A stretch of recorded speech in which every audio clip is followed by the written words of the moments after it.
Hi friends, welcome back to my channel. వెండి తెర బుల్లి తెర మీద నటిస్తున్న నిజమైన సొంత అత్త కోడలు ఎవరనేది ఈ రోజు మనం తెలుసుకుందాం. టాపిక్ లోకి వెళ్లే ముందు చిన్న రిక్వెస్ట్ అండి. మా వీడియో కనుక మీకు నచ్చినట్లయితే వెంటనే లైక్ చేసి మా ఛానల్ ని సబ్స్క్రైబ్ చేసుకుని మీరు ఏదైనా మాకు తెలియచెప్పాలి అనుకుంటే కామెంట్ రూపంలో మాకు తెలియచేయండి. ఇంకా లేట్ చేయడం ఎందుకు, టాపిక్ లోకి వెళ్ళిపోదాం. ఎంతో మంది తమ సొంత టాలెంట్తో సినీ ఇండస్ట్రీకి పరిచయం అయ్యారు. అలా పరిచయం అయ్యి ఇండస్ట్రీలో మంచి పేరును సంపాదించుకుని వాళ్ళ కుటుంబంలో సభ్యులను ఇండస్ట్రీకి పరిచయం చేస్తున్నారు.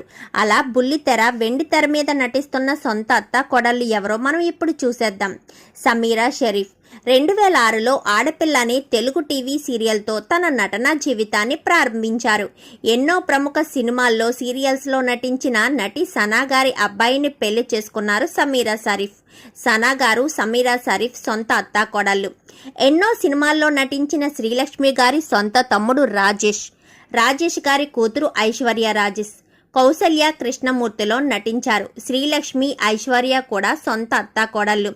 సుమా కనకాల గారు మనందరికీ బాగా తెలుసు. ఎన్నో ప్రముఖ టీవీ షోస్లో కొన్ని సీరియల్స్లో కూడా నటించారు. మొదట్లో ఆవిడే మూవీస్లో కూడా నటించారు. అంతగా రాణించకపోవడంతో టీవీ షోలకు మంచి పేరు సంపాదించుకున్నారు.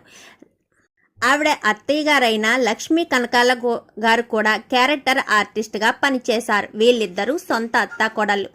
ఇలాంటి మరెన్నో ఇంట్రెస్టింగ్ వీడియోల కోసం వెంటనే మా వీడియోని లైక్ చేయండి, ఈ ఛానల్ని సబ్స్క్రైబ్ చేసుకోండి, పక్కనే ఉన్న బెల్ సింబల్లో ఆల్ పై క్లిక్ చేయండి. ఇలా చేయడం వల్ల అందరికంటే ముందుగా చూడవచ్చు.